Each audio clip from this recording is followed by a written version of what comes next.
Oh!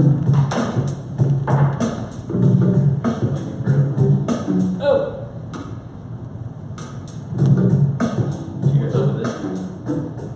Here's the, what's this? It's like some sort of crap here. I don't even know which one it is. That's something. Yeah. That's something. They can with the water. Yeah, there you go. Well, I was trying to loosen you up for the next show. You do your thing. Cool. DJ Scrap, thanks.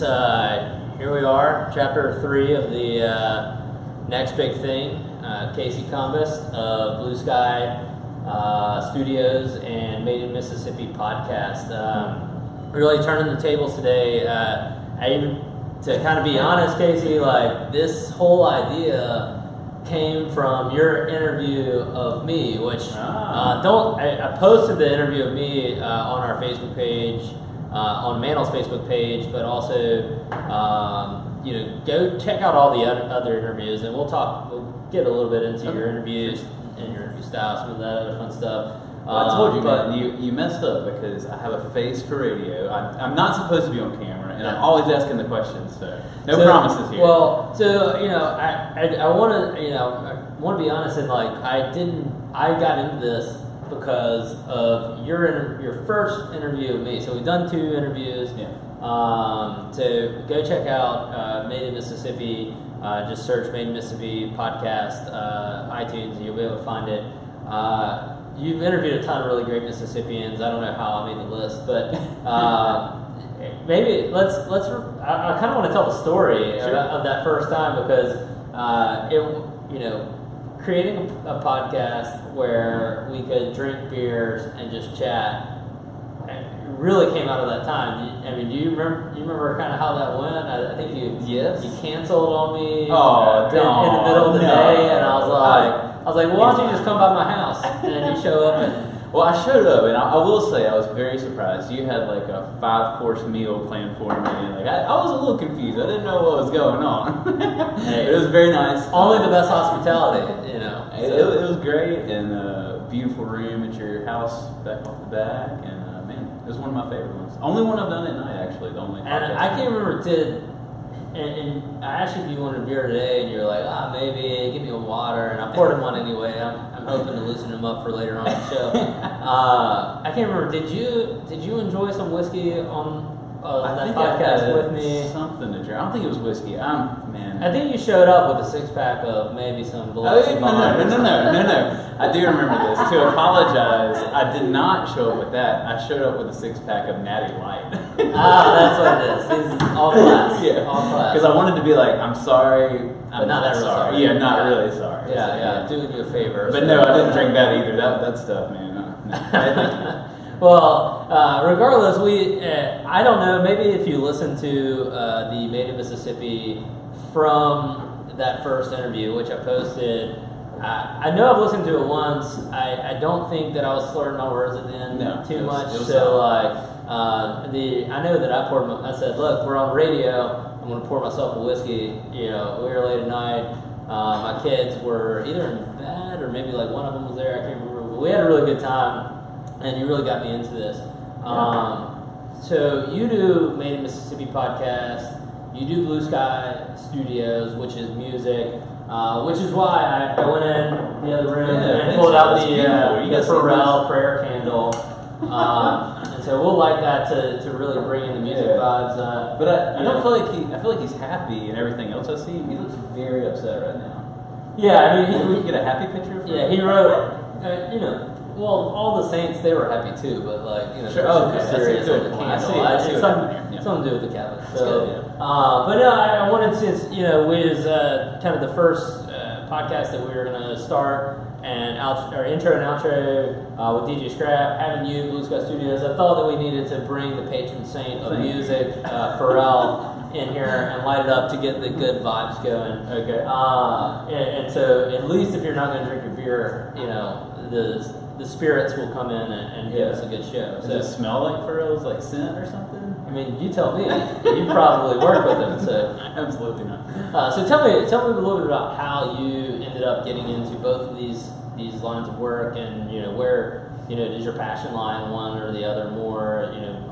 tell me about Blue Sky. Tell me about Made in Mississippi. Yeah, great questions. And should I look at the camera? You can look at me. You can look at the camera. Maybe if you want to tell them really something serious, I'll lean in. You can lean in. But otherwise, we're just having a fun conversation. Okay. I'm drinking beer. I'm hoping I will accidentally drink some beer. We'll have a good time. This is super casual. Yeah. So I got into recording music. I had recorded a lot of studios from Mobile to Jackson, and just never really loved the experience. There were some great experiences, but always longed for somebody to work with me and help me to craft my songs and kind of walk me through the process. But it was more of a transaction where I would walk in and with my guitar, very naive, and pay them some money, and they turn on some mics and make it sound good. And watch my friends go to New York, LA, and Nashville and record, and have producers who would walk them through that process, and their careers passed me by pretty quickly. Yeah. And so got into it and really had a passion for helping people craft their music and make something that's unique to them, but also familiar in the marketplace, because it's really crowded out there, and you need somebody to help you walk through that process strategically and get your best, and also craft it in a way that's original and unique. And over the years, studied sociology in college, which, contrary to popular belief, is not all that helpful for running a recording studio. Yeah. But it was a cool degree. I really enjoyed it a lot, but didn't know a whole lot about business. So what's that? So it's mine. Hey, man. You study sociology too? Did you get the Darwin Award? Yes. Me too, because there were only like 2 people in there. So I beat out the one other person that was probably eligible. But so studied sociology, not super helpful for business, but I listened to a ton of podcasts. I was like, man, this is such a neat platform. I think at the time it was called internet radio. And it just gave me access to business leaders and thought leaders who there's no way I could have picked up the phone and called them and picked their brain or afforded their services. So yeah, that's kind of how I got into recording music and podcasting all the same. Cool. And so tell me, we'll go Blue Sky first, and then Mississippi, Made in Mississippi next.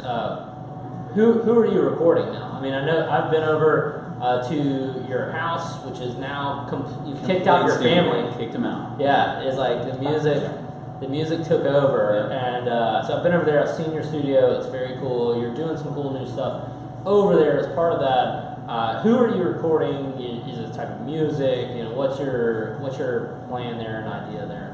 Yeah, originally it was for Mississippians, and that's kind of grown to greater Southeast. I think there's a lot of people who feel like when they go to Nashville that it's kind of a carbon copy of the record that was worked on last week. No offense to Nashville, but which is why we didn't bring out the Taylor Swift candle. Well, thank you. I didn't want you, and I'm not a shot at you, Taylor. I love you. She's watching right now. Yeah, I know Taylor. I had no idea. Don't forget to. Thank you so much for watching. Don't forget to like us on Twitter and follow us on Twitter, Taylor. I know you're watching too. Right. So Wild T Swift or Pharrell, both of you guys. Neither of which are listening right now. Yeah. We'll get that out of the air. So. But yeah, I just felt like a lot of people would go up there, and it was almost the same record they made last week. It's just with a new voice on it. Same studio musician, same thing. So just really wanted people to feel that uniqueness, that something was, for lack of a better word, handcrafted for them. Is there anything in particular you've been working on right now? Yeah. Or recently? Super talented guy named Sam Mooney. We're finishing up his EP right now, and it's a great record. I think it's going to really open up a lot of doors for him. Is this a first-time thing for him? Or? This is our 3rd project together. Oh, so cool. Super thankful. I've seen him grow from, I think the first time we worked together he was 16 or 17. We did an EP, did another EP a few years later, and now he's graduated Ole Miss, going full-time as a musician, and so this project will kind of help launch into that next stage of his career. A local guy, or just... grew up in Brookhaven, and now he's in Oxford. It's awesome. The Holy Land, as you probably would call it. I like all the schools. Sure. So there's got to be a leader, right? Yeah. So, is that what it is? Yeah. So that's really awesome. And we talked a lot about music, but also podcasts. Obviously with Made in Mississippi, like you're saying, you kind of got in it back in the olden days of internet radio. And so there were a lot of business podcasts out there, still are, and realized that nobody was really talking about the Mississippian audience and who, building businesses and creating cool stuff. And I said, very naively, I was like, hey, I'm going to start a podcast about this. So I set up the first season. First 3 interviews were Mark Henderson at Lazy Magnolia. So this is not Southern Pecan, by the way. If it was Southern Pecan, yeah, different story. Kristen Lay at Thimble Press, and then Jeff Good, who's a restaurateur in our state.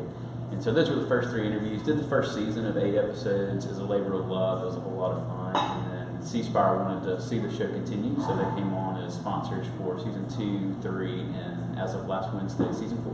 So you started season 4. Yeah. Awesome, man. So Ted Duckworth was the first episode.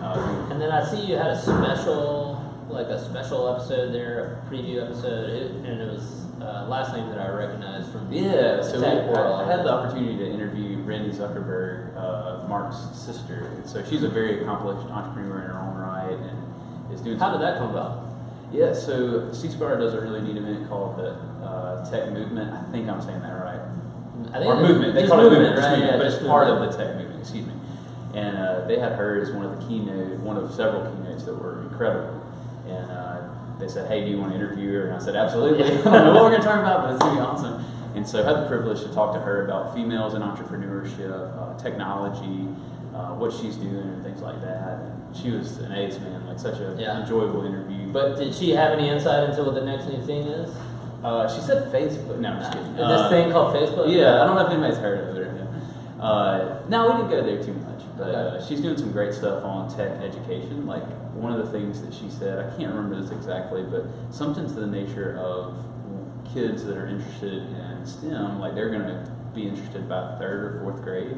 And so it's really important early on in their life to build that excitement around STEM. Well, that's really good to know. I want my kids to get interested in that, and I guess I need to start shoving them in the in front of the computer. Well, they're in front of their iPad all the time, right? So I'm sure they'll figure it out way faster than me. So you've done 4 seasons of probably. I mean, you did 8 the first. Is it 8 every year?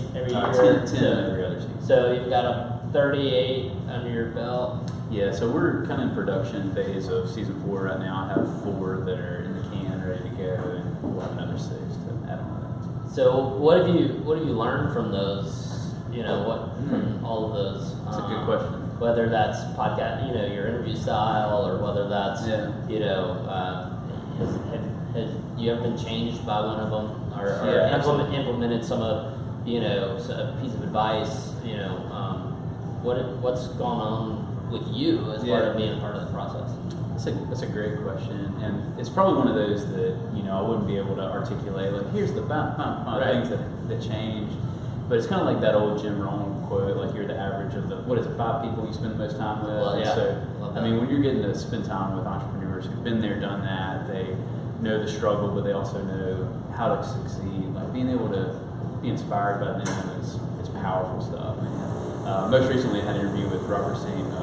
John Hattiesburg, and he talked about another restaurateur. Yeah. So I haven't had a lot of restaurateurs. Sorry, that's our coffee machine, which is cleaning. So, I was wondering. I didn't know if it was so boring that you had to brew coffee. Yeah, I was not following. Get the coffee. It's just terrible. So his one of my biggest takeaways. He talked about getting up early in the morning and doing things before everybody gets awake, before you start getting phone calls and emails, and so that was something I did early on, but kind of had drifted away from, and so started implementing that over the last few months. And how's it worked out? Because I read a lot about that, and I have a really big problem with that. I just let my kids wake up, and then I let the day get started because I know they're not going to let me slow down. And you've got 2 now. Yeah, I knew one and then one on the way. So how old is the second one? We've got a 3-year-old little girl named Addison and a 4-month-old little boy. And so you're sleeping back. Clark. Sorry, I didn't say his name. His name is Clark. I know his name. Sorry. We will not cut that. But anyway, so he's 4 months old, and he's sleeping like a champ. He is, man. Cool. My wife. We'll go ahead and knock on that.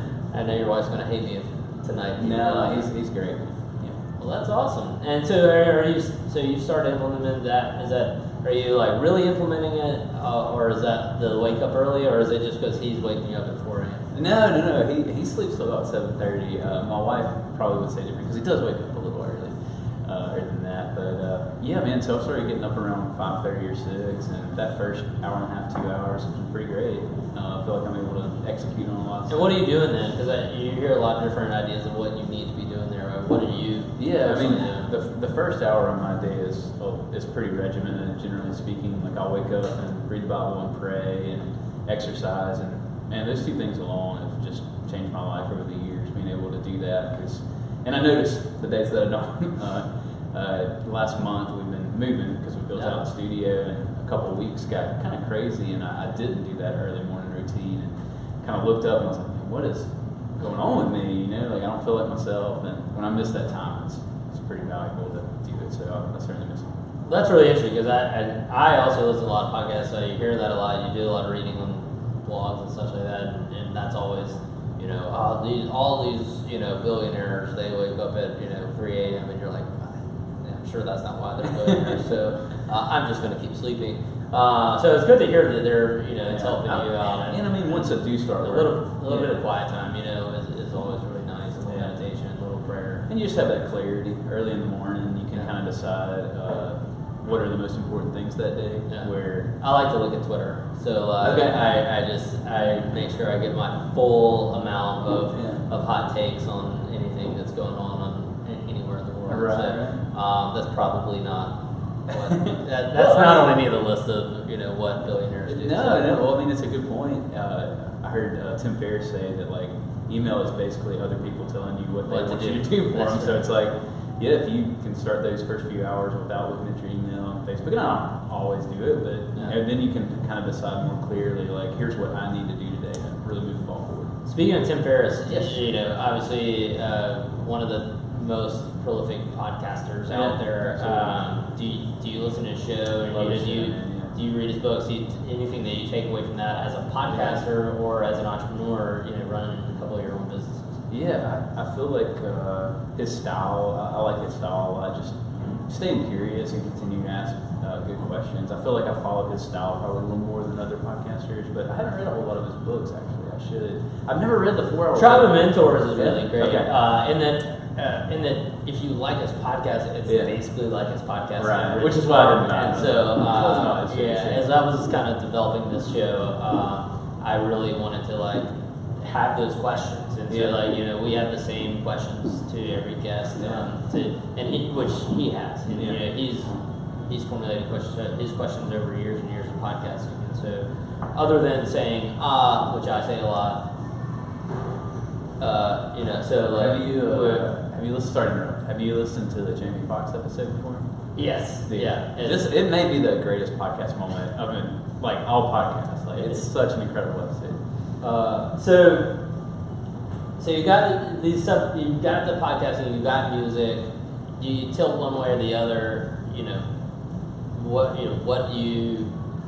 Where do your passions truly lay, or is it truly in both? Yeah. For now, it's truly in both. I've kind of got this catch-22 where when I'm not excited about something, I just kind of can't do it anymore. I don't have a whole lot of drive through, once you kind of in that passion. So right now I'm really excited about both, man. I love helping musicians produce their music and make something amazing that they can compete in a crowded marketplace, and I love helping tell the story of entrepreneurs in our state. Yeah. So one last question on the podcasting is there anybody that you've interviewed that was a really big surprise or told you something that you really didn't know? Yeah. I've got some doozies coming out this season that there were some that even at the start I was just like, let's pump the brakes. We need to really unpack what you just said. So I'll kind of leave that as a cliffhanger. Y'all go subscribe and listen. My one with Will Primos was probably one of my favorite. And Will is part of the Primos family that does the duck calls, right? Right. Yeah. And so what was kind of the big thing with him that made you be like, wow, that was different or awesome, or I didn't know that? He developed a full-time job for a very long time. Built it into a really big company, and that just surprised me to hear his grit of working a day job, crazy hours, going and then building this insanely successful business. So that was pretty nuts to hear his work ethic. Awesome.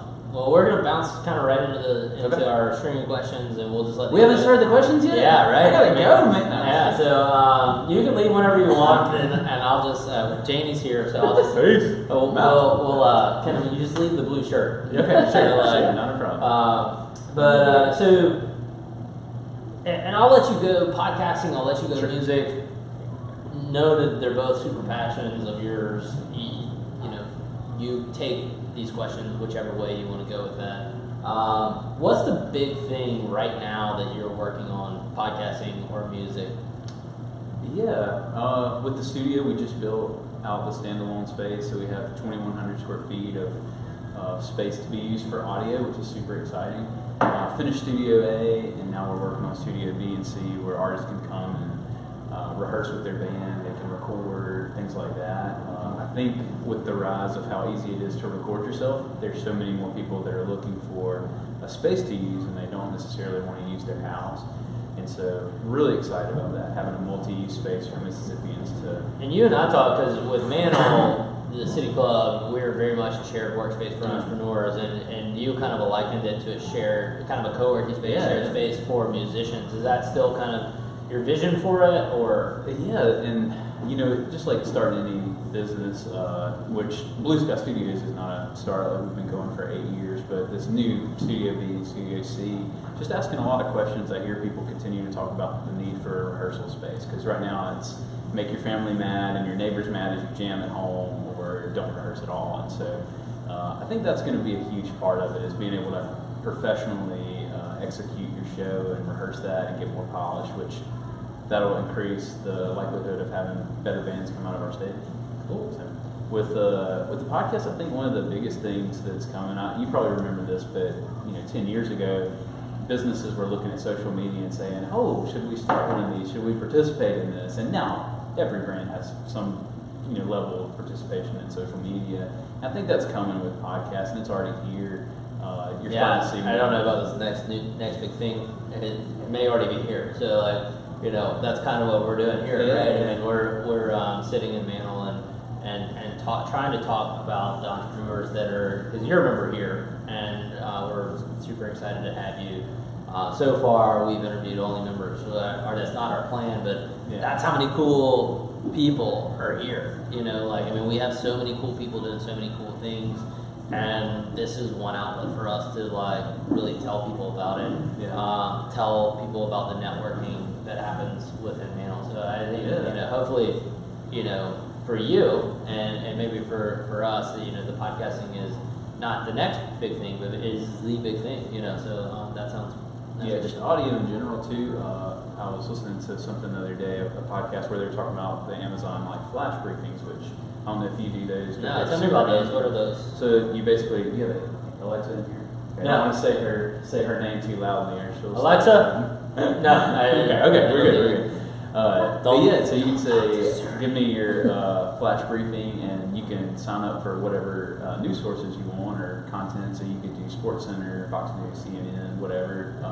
And so there's only about 1,000 providers of that right now, of content that is, and there's millions of people using it. And so it's kind of starved for content. And so I'm really excited to get into that space. So just audio in general, it's one of the only things you can do safely while you're multitasking. That's actually a good thought. Yeah, incredibly busy, and so with that, we're always looking for, real estate to educate ourselves and entertain ourselves. Yeah, that's my favorite time to listen to podcasts is when I'm working out. Yeah. And so or driving. Mm-hmm. So it's true. You can obviously watch a video.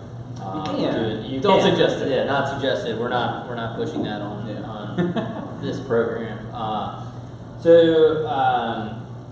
Next big thing. Podcasting, potentially as a branding element, audio in general, and then audio in general.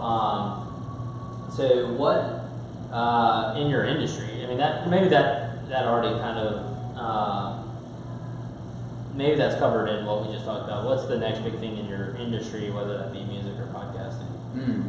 Next big thing in our industry, I think going back to the music side of things, I think people are looking for creative, filling, professional spaces, and so I hope I'm serving the need of what's coming. If I'm not, maybe in trouble. But I think that's a huge one on that side. And then the podcast, I think people are just looking for how to make their shows better, how to get better guests, and it's just a wonderful way, as you know, to meet new people and build relationships. And get a free beer. Yeah, get a free beer. You're coming to my birthday party in a few months, and that wouldn't have happened if I wasn't. Exactly. I'm not. You're not going to invite me now? No, I'm 30. You're going to have a birthday. You're going to invite me to your birthday party, and then if I can follow through. All right. with the birthday party kind of behind us, Yeah. we'll talk about that afterwards. Yeah, maybe we'll talk about that okay. afterwards. So I do want to talk a little bit. You're running two businesses. Yeah. Is it just you? I have a lot of contract, and I guess you wouldn't call them employees, but contract workers who help me. So Okay. I had some people who worked for me over the years, and that was fun and great. But I found that if I can hire somebody who's really good at a specific task, that I get a lot better results. And I don't, if I'm don't have work for them for a week, it's not a big deal. Right. So, yeah. So in that, part of what we're all doing as entrepreneurs is building businesses. Sometimes you can do it with contract people. Sometimes you do it by building a team. Sure. But regardless, you're making a lot of big decisions. You're trying to grow that business to be, the best that it can be.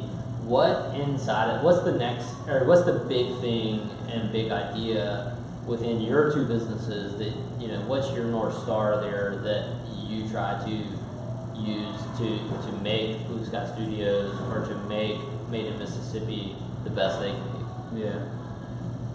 I think with the studio, if there's ever a day where I don't feel like I'm helping people with their career, not just recording music, because anybody can record music, but helping people build a career in music is something different. If there's ever a day where I don't feel like I'm doing that, I think I'll walk away from that. With Made in Mississippi, if there's somebody that comes along that's telling the stories of entrepreneurs better, then cool. But I just feel like there's no one right now that's really kind of getting in that space and telling these stories in an inspiring way. There's certainly some great reporting and great avenues to learn more information, but not really so much in an inspiring way. So just making sure that people know there's great people in our state creating great businesses. So kind of distill that down into one word, would that be passion? Are you having passion for what you're doing? Is that along the lines of that whole, mantra of if you do what you love, you don't work a day in your life, or is that what you're kind of getting at, or? Maybe more so just helping people achieve what they want to achieve, and I think the Made in Mississippi is kind of a roundabout way of inspiring Mississippians to start things, continue their business in the music side as well, just helping people achieve what they want to dream up, and make that happen. Cool. So again, we're here in Jackson, and we're continuing to help fix this place. And for you to grow a business here is awesome. Every entrepreneur that wants to grow a business here has such a big opportunity. What's the next big thing, whether in business or whether it be in social, doings? What's the big thing for Jackson or Mississippi on a whole that you see as an opportunity or just exciting something happening? Yeah, I think you and I have talked about this a little bit, but I think, and I know not to harp on this, but our cost of living is great. It's a wonderful place to do a startup, to learn the hard way while you're trying to build your business, because there's not a huge amount of overhead. And so I think Mississippi really has a huge opportunity. I heard someone say last week that in the Southeast, we're one of the only states that we're not growing as fast as the other states in the Southeast. And while that's a little saddening, it's what's going on? I think people are starting to see hey, that shouldn't be that way. And because of our opportunity where we're situated, the mild climate, generally speaking, although it's 150 degrees outside right now, it is very hot. The mild climate, there's just a lot of potential here for our state, I think. So, and I know with your second interview with me, we talked a little bit about brain drain. So, if you don't mind, I take just a half a beat to talk about. Is that something you were talking about with other folks as well? And what are you finding in your talks? Yeah. If so. Yeah, and it's one of those things I, by no stretch of the imagination, say I'm an expert at, and I'm just trying to learn. One of the greatest things about the podcasting is just getting to learn from people who do know a lot, and especially about a specific topic like brain drain. But I guess the most staggering thing that I'm seeing is with 30 and under, we're just not replacing the people that are leaving. And so while that's a little alarming at first glance. Over 20, 30, 40 years, that's a big problem, especially as they're entering, starting companies, as they're running companies. Like, we're not going to have those people to filter in. Do any of these folks that you're interviewing, do they have ideas on, a big idea on how to fix that as far as the short term or even medium or long term? Yeah, I mean, that was one of the reasons I interviewed you. Why don't you tell us your solution, Christopher? We've probably even already covered that in this podcast. Yeah. But obviously we talked about venture capital, and I think that's really important. But we also talked about marketing. How do you market yourself as a state? Yeah. That's that people buy their steak just like they buy Sure. something in the supermarket, and so how can you make yourself more marketable to that generation? Maybe it's putting glitter on more things, or maybe it's having the ability for everyone to do a selfie somewhere. Is kind of what the older generation would say. But I think from my point of view, it's providing someone the opportunity to make the next big thing. Yeah. And that's kind of what we're talking about here is like who's making that next big thing. Do we see it coming here? So I do think to flip the tables again, and you go all podcast host on me. That I would say that was that's what we talked about. And I think, along those lines, it's showing people what's possible. Getting these older entrepreneurs to show, like, here was my path to success. Here's or a new one, like to actually have a big win, I think. Yeah, that would be as well, yeah. So, what's the big thing that everyone else thinks is going to be a big thing that you don't think is going to be a big thing? I think right now there's a lot of panic with musicians and their digital sales, which sounds even funny to say because hard copy sales were what everybody was panicking about a few years ago. But if you look at it over the last 10 years, sales of records have gone down about 70%. Records like vinyl or hard copy CDs, digital sales on iTunes, things like that. But all 10 of the songs instead of just right. Which I mean that's a big number. So a record, not a record. Right. Correct. Yeah, there you go. An LP. There you go. So yeah, I mean, I think everybody's kind of panicking about that a little bit, and it is alarming. But just like musicians have always found a way to make a career, I think we're already starting to see people say, "Hey, it's a big deal that we lost that stream of revenue because of streaming, but here's the other ways we're going to make it happen." Speaking of streaming, is it hard to be a new artist and break through the Taylor Swifts of the world and the Pharrells of the world as far as like getting, or is it more of a bad thing, like, or is that what you're saying, like, hey, this is actually a better opportunity? Yeah. And then like, what in that digital streaming economy are you do y'all like, or do y'all do any? You talked about creating a career for somebody, not just a record. Yeah. Is there, do y'all talk about that as I go into the thinking? Yeah, and I think one of the things that happens is Mr. Pharrell is excelling. T Swift, thanks again for listening to this. I feel like I want to wink right now, but I'm not. You should. Not gonna wink. You should. There you go, T. Is it okay to call her T? Yeah. She's okay. Yeah. Okay. I think people panicked about it, just like they did when CDs fell off, and it was like, oh no, what is everybody gonna do? And so digital sales, came about, and I just don't think it's going to be a big deal because people will always find a way to do what they love. Yeah. So, and to answer your question specifically, I think it makes it more possible to be a middle class musician now. Like, you don't have to be Pharrell. You don't have to go platinum. No, you can have a great living, like playing 100 dates instead of 250 dates a year. Right. That's a really cool way to look at it. So what's the little thing that you do every day that makes a big impact on your day? Maybe it's getting up early, but... Yeah, I would go back to that morning routine, man. Like I said, if I don't do that, I 100% notice it. And as well, I would add a third thing that I do besides reading and praying and working out would be listening to something positive. There's so much negativity around this. I think when we take a few minutes to listen to something positive, it inspires us and helps us have a better attitude throughout the day. Is there a place you do that particularly? There's a few great podcasts I love. Entrepreneur on Fire is a great one with John Lee Dumas. He has some great guests. He used to be a daily show, which I have no idea how he kept up the pace of for about 1,000 episodes. Wow. Maybe a little more, but yeah, now it's a weekly show. I always feel a little, burst of inspiration, and then, if I'm really feeling down, I'll always listen to old Zig Ziglar. I don't know if you ever listen to him. Memphis, Mississippi, man. He's from Yazoo City. He's kind of one of those guys, like, he's always a little cheesy, but I just love it, man. Where is he? He's from Yazoo City. He's passed away now. Oh, okay.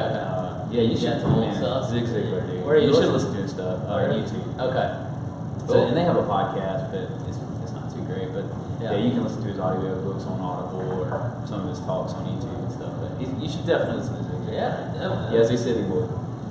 So what's the little thing you use every day? So not do, but what's the thing you use? Whether it's something electronic or analog, that's making a big difference in your day. I'd say the podcast app, as cliche as that would be from a podcaster. And which one do you use? The Apple. Just the Apple Podcast app. Yeah. Not just the Apple Podcast. Right. The Apple Podcast. Right. So you're using that. When are you listening to podcasts, and what are some what's currently high on your playlist? Yeah, that Entrepreneur on Fire is always good with Tim Ferriss. We mentioned him earlier. I love Pat Flynn's Smart Passive Income. It's a great show. But yeah, want to work out. The little commute I have, which is about 7 minutes. Nice. And any other time I do. It's longer than mine. Is it? Yeah. You're pretty close to here, man. About a 3 minute. It depends. We've got some construction right now, so it may be 7 minutes if I sit at the light 2 or 3 times. But to podcast, obviously, for the podcast guy, it makes sense. What's the little thing you watch or listen to that you love? And we cover podcasts. Yeah. Are you watching any TV or do you watch TV? Are you listening to anything other than do you do audiobooks? Are you reading? What else are you doing to help you grow your businesses? Yeah. So podcasts, that's huge. Certainly, are we talking about like what I do to entertain myself? Hey, whatever. Either way, yeah. Love The Office. I feel like I'm gonna probably perpetually watch The Office until I die. There's always a good scene from The Office that applies to absolutely everything. And it's kind of one of those shows, like if I have 7 minutes at night and what can I watch and walk away from easily? Yeah. The Office, because I've seen them so many times. So that's a great show. But yeah, listen to a lot of audiobooks, if not podcasts. Currently reading through Story Brand by Donald Miller. Just an incredible book. Story Brand. Mm-hmm. Okay. Probably the best marketing book or messaging book I've ever read. Really? Are you far enough along in that to give kind of a quick? Yeah. I mean, what's the hook? The big point is that a lot of times with our businesses, we position ourselves as the hero. And his whole argument is you're not, to use a Star Wars analogy that he uses, you're not Luke Skywalker, you're Yoda. Like, you are the guide to walk people through success, and you're not the star of the show kind of thing. So that's the point. But he walks you through 7 steps of the framework of crafting your message. And some of it feels a little goofy or weird, but it's powerful stuff, man. Do you try to apply a lot of that stuff to your businesses? Absolutely, yeah. It's like you read a book, see what I can apply. Yeah, and just like I do, that a lot of times you'll read it and there's probably some things that you don't even realize you're applying. But you're already doing it. Yeah. And it makes you feel really good about yourself. Yeah. But I read that very one. Rarely, but yeah. I heard him talking about it on a show a few years back, and I said, man, this is awesome. And I Googled like Story Brand Donald Miller, because I'd read some of his books in college. And I saw he had a conference. I was like, I'm going to this conference. It's going to be awesome. And then I looked it up, and it was like $3,000. Like, I'm going to buy the book when it comes out. That's awesome. So any other books that you're reading that or have read that have been made a big mark on, or that you applied a lot of the concepts of the book? This sounds very counter to everything I've said because I'm running 2 businesses, but Al Reese's focus is pretty incredible when he talks about the power of making your business about one thing. Yeah. And that's why I started the second business of Made in Mississippi and the podcasting service.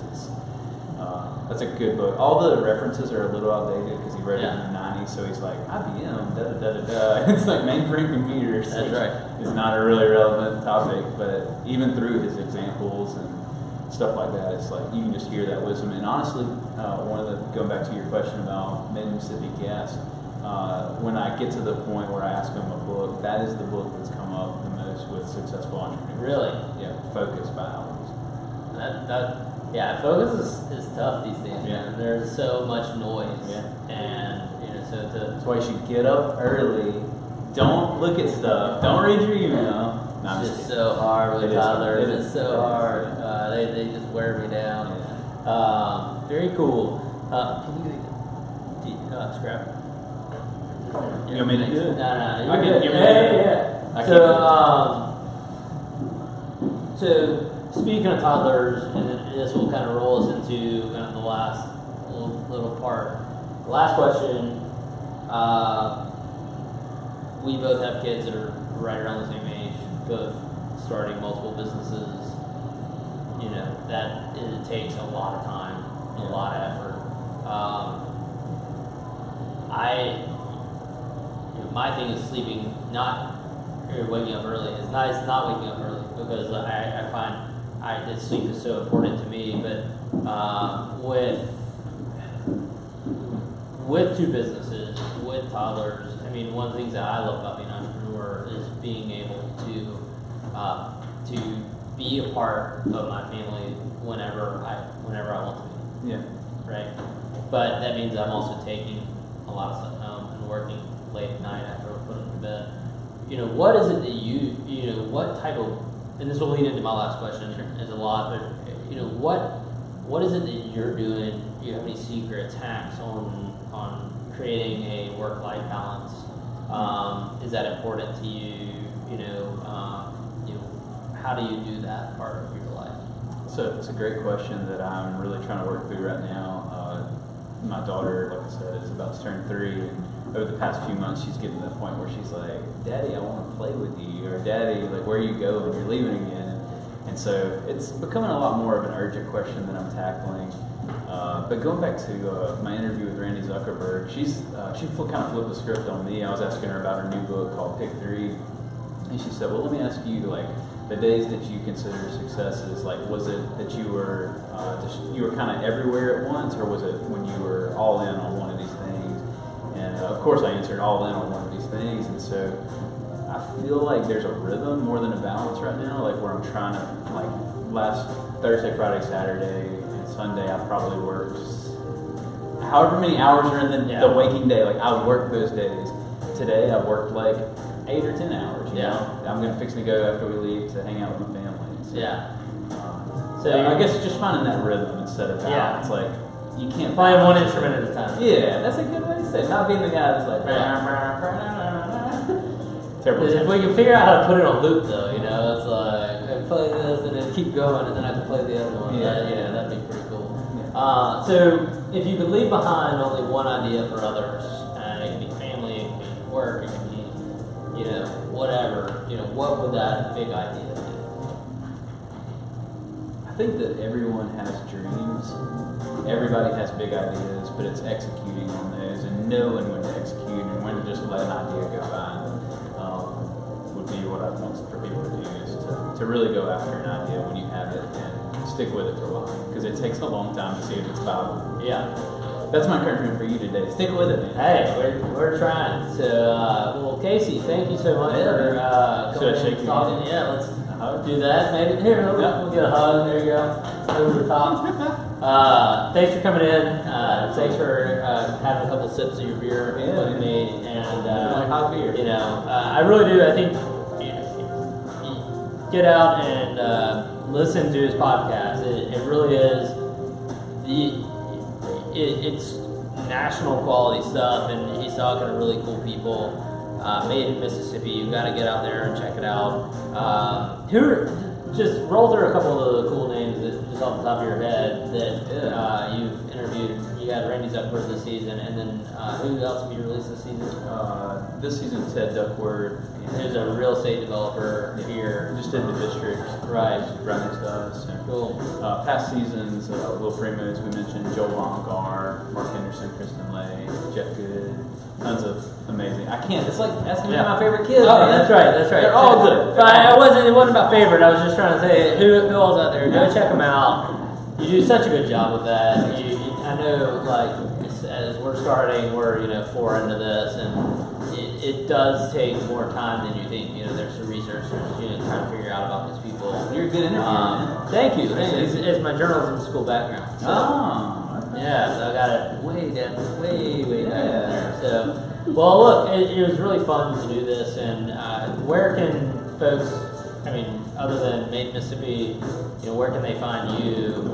Where are you posting anything out there? Putting your ideas out Pretty there? active on Instagram and a little bit on Facebook, but blueskystudios.org, Made in Mississippi podcast. You got any handles out there for your Blue Sky or for Made in Mississippi? I use my personal page on Instagram, but you can. And what's that? Casey Combest. At Casey Combest? Yeah. So CASEYCOMBEST. There you go. That is a rarity. But Yeah, so, I'm impressed. that's really cool, man. Thank you so much. And we've got some really cool new people coming up, including not tomorrow. Those posted. Those going to be tomorrow. We will reschedule. It will be this week. John Lemansky, the keto doctor, I will be talking over keto coffee. So you'll have to figure out what that is when you log on to watch us. John Lemansky's coming up. We've got John Evans, who is the owner of Lemuria Bookstore. We'll be talking books and literary stuff and the next big thing and all that world, as well as the Mississippi Book Fair, which will be pretty cool. And then we're working on rescheduling Chip Pickering as well. So thanks, Casey. Thanks, everybody who's helping out on the other side of the camera. So, and thanks, DJ Scrap. So, we'll bounce. We'll leave with a couple more tunes. Pharrell, keep burning. So, thanks, dude. Yeah, absolutely.